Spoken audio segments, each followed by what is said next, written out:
Jamaica is seeing something that many once thought impossible: a sustained decline in murders and major crimes. After years of bloodshed, entire communities are finally beginning to breathe again.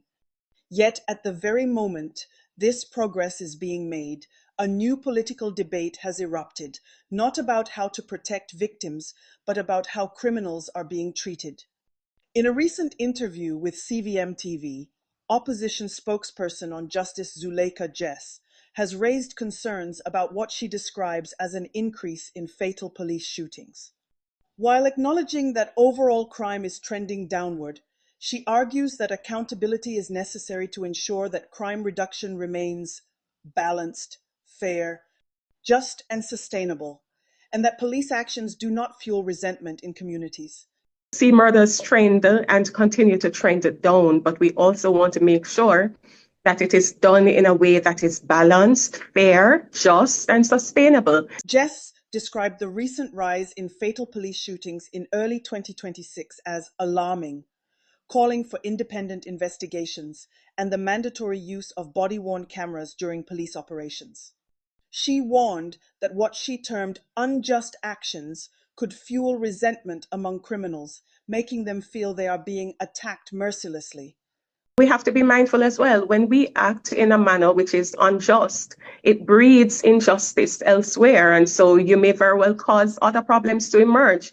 You may cause a sense of resentment that lead to criminal elements going on a certain rampage if they feel as though they are being attacked mercilessly. Jamaica recorded some of the most horrifying mass killings in modern memory. Women and children were not spared. Gunmen armed with military-style weapons showed no mercy.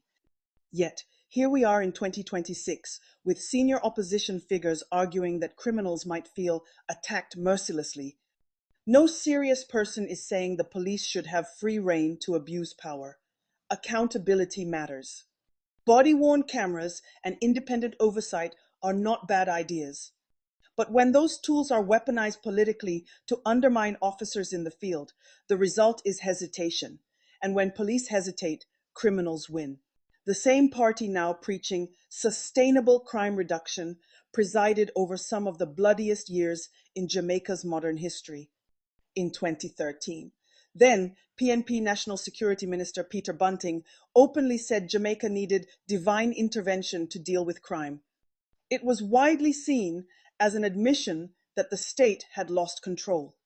Now, more than a decade later, that same failure is being repackaged with nicer language. Divine intervention has become holistic and sustainable. But the results Jamaicans remember are the same: skyrocketing murders, gang rule, and fear. So when the PNP tells Jamaicans how to manage crime, people are right to ask, where was this wisdom when Jamaica was drowning in blood?